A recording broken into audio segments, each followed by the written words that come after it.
So I was thinking, what if Michael Myers became a Pokemon trainer? And if he did, what kind of Pokemon would be on his team? Wait, no, not that Michael Myers. This Michael Myers. Interesting question though, right? Well, seeing how it's spooky season and we're getting closer to Halloween, I thought it'd be fun to create a full team of Pokemon for him and give you guys my thoughts that went behind each pick. And the last pick might even surprise you. Let's go. Now, in order to create a proper Pokemon team for this legendary slasher villain, we need to first understand who he is. So if you don't know, Michael Myers is the main antagonist of the incredibly successful Halloween horror film franchise. Infamously known for wearing an expressionless white mask, blue coveralls, and often wielding a kitchen knife, this villain is incredibly powerful, resilient, and is relentless when stalking and pursuing his victims. Simply put, in the movies, he's been described as an unstoppable force of pure evil. So to create a team for him, I wanted to choose Pokemon based on how well they'd match Myers visually, but also on how they behave in the wild and the similar characteristics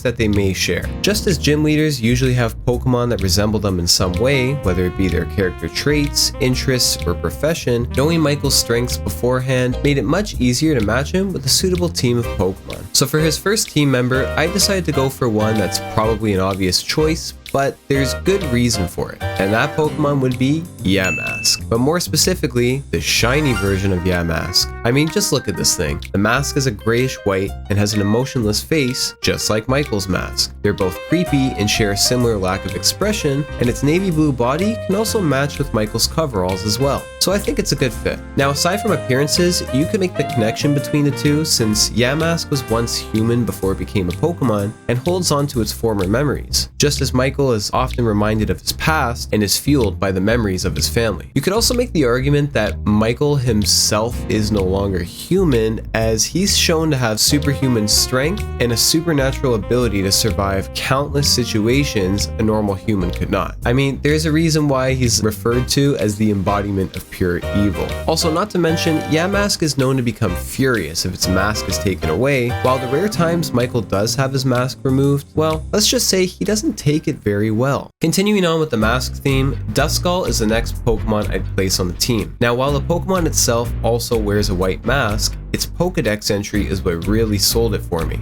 Once this Pokemon chooses a target, it will doggedly pursue the intended victim until the break of dawn. Meaning, Duskull has a relentless and an obsessive disposition when it comes to its prey, which I think is incredibly fitting considering Michael Myers is literally known for stalking and chasing down his victims to the extreme. I mean, if you're his target, he's gonna stop at absolutely nothing to catch you. But the similarities don't just stop there, because Duskull is also known for silently sneaking up on its targets, scaring children, and stealing the life force of its victims. Just as Michael always seems to pop out of nowhere and do the exact same thing. Duskull's victims suffer an intense chill as the Pokemon siphons their life force away, glaring at them with its bright red eye all the while. I mean, after reading something like that, how do you not make a connection to Michael Myers in some way? So for these reasons, I think Duskull is an excellent fit for the team.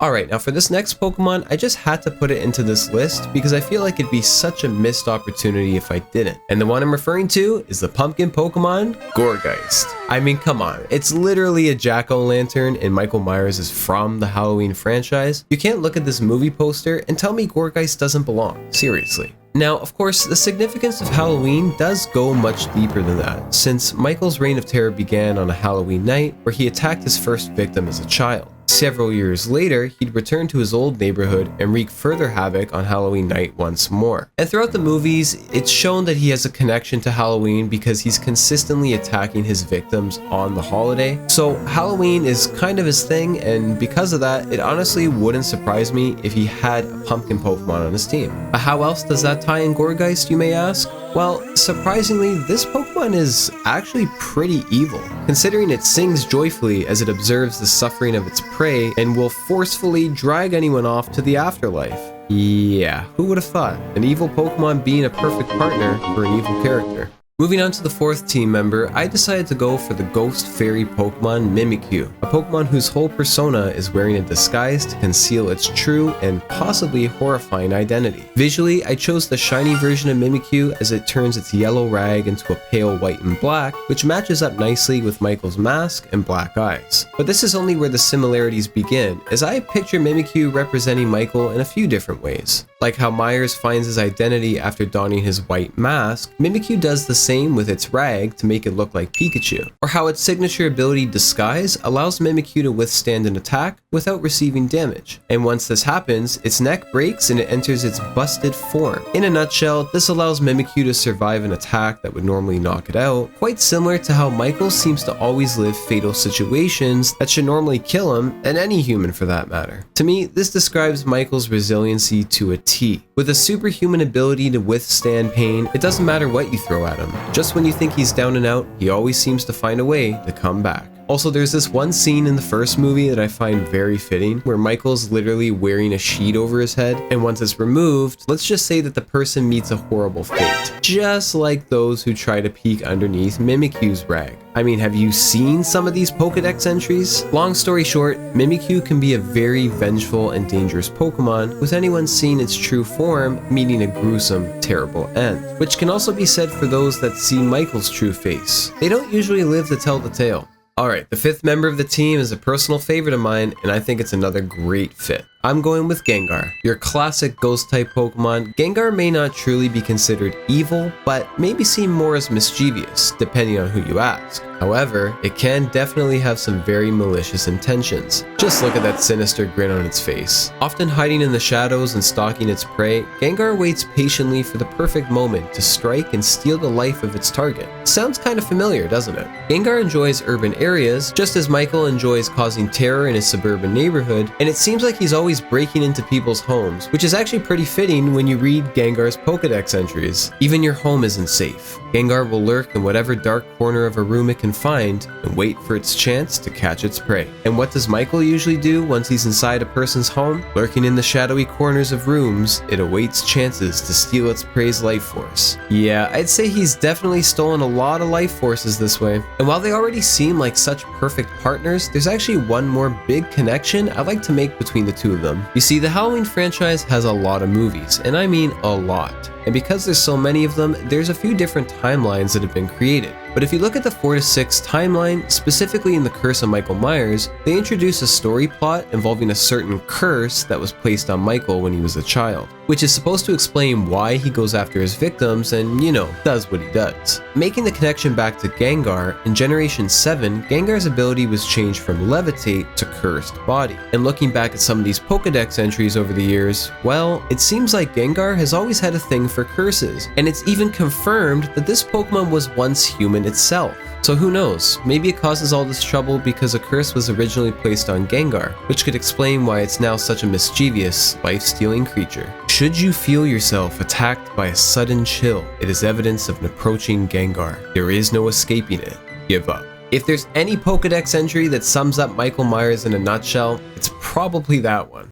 Now, before I reveal the final Pokemon, I did just want to go through some honorable mentions. Honestly, there are so many good options to choose from. I actually found it a little bit difficult to narrow it down to only 6 Pokemon. So the first honorable mention goes to Golurk. Since it could represent the large, powerful, and intimidating presence that Michael has over his victims, seeing that thing just standing and staring at you from afar would be pretty terrifying. Its entire color scheme fits well too, with its blue body matching the coveralls that Michael wears, and the brown features matching the hair on his mask. Also, bonus points for having the word lurk in its name, since, you know, Myers tends to do a lot of that. The next mention goes to Honedge. Honedge deserves a mention because it's known to drain the life out of people, and well, honestly, it's the closest Pokemon that resembles an actual knife.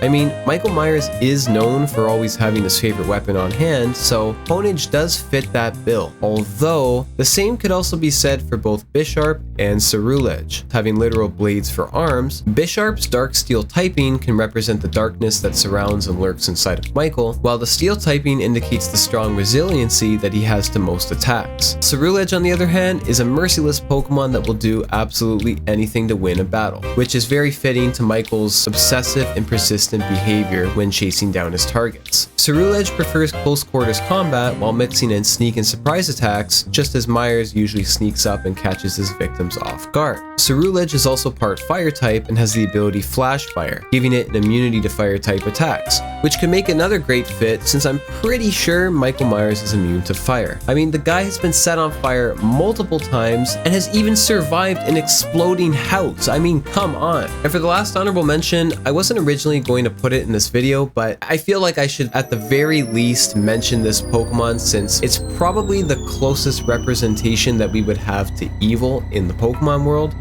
It's Giratina. Just as Arceus banished Giratina to the Distortion world, Michael Myers has also been, sort of exiled from his neighborhood when he was put into a psych ward and prison multiple times. So if you want to make the connection between the two of them, evil, banishment, I think you can make the connection between them in that sense. Sure. Alright, and with the honorable mentions out of the way, the final Pokemon to complete the team is one that I feel embodies Michael Myers and his supernatural abilities most. I want to go for a powerful Pokemon, a Pokemon that truly exudes both physical strength and speed, but also displays stealth and is kind of shrouded in mystery. This led me into choosing Marshadow. To me, this mythical fighting ghost fits that description perfectly. Marshadow is quiet, powerful, and is always lurking in the shadows, rarely to be seen by humans. This Pokemon is also very patient and will often observe others from afar. And I find these attributes to be very fitting to Michael's demeanor, seeing as he never speaks, he's always watching his victims before sneaking up on them, and in some movies, he's even referred to as the boogeyman, almost as if he were a myth or an urban legend himself.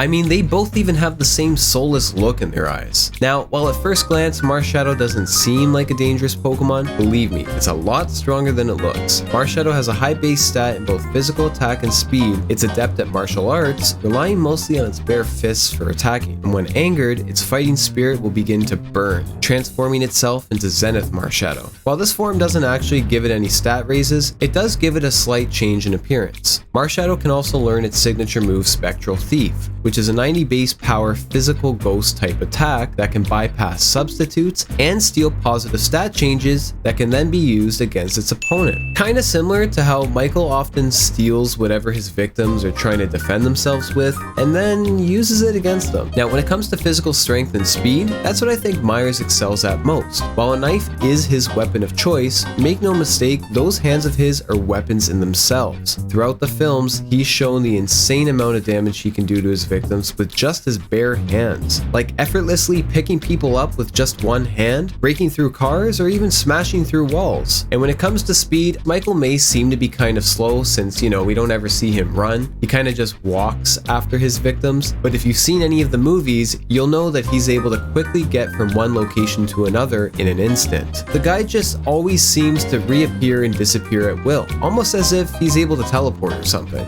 Similar to how Gengar and Marshadow are masters of stealth and can easily conceal themselves, Myers is able to do the same in his own way. He hides and disappears when needed and will patiently wait for the perfect moment to pop out and strike. He just always seems to find a way to get you, and when he does, it's usually too late. Unless, of course, your name is Lori. So now that we have Michael's full team assembled, how does it fare competitively? Well, aside from the major glaring weakness this team has to dark and other ghost types, it does have very strong resistances to bug and poison, including a total of 4 immunities if you count Duskull's levitate ability. So overall, I think this is what it could look like if Michael Myers somehow had a Pokemon team of his own. But what do you guys think? Do you agree with this team? Or are there any changes that you would make? Let me know in the comments below. Anyway, I want to thank you guys so much for watching. It was a lot of fun to make this video, and I enjoyed putting my thoughts out there. So I hope you guys enjoyed watching it, and if you did, I'd honestly appreciate if you can give the video a like, and if you really liked it, don't be afraid to hit that subscribe button as well. Take care of yourselves, and I'll see you guys in the next video. Happy Halloween, everyone! Oh, and I know what some of you are probably going to say, wow, this whole team is made up of ghost-type Pokemon. Yeah, well, you know what? Yes, it is. Listen, I didn't go into this planning to choose all ghost types, honestly. It just kind of happened, okay? All the best fits for Michael Myers are ghost Pokemon. What can I say? He's immortal. He's basically immortal, and ghosts can't die, so it all works out. All right. Okay, see you later.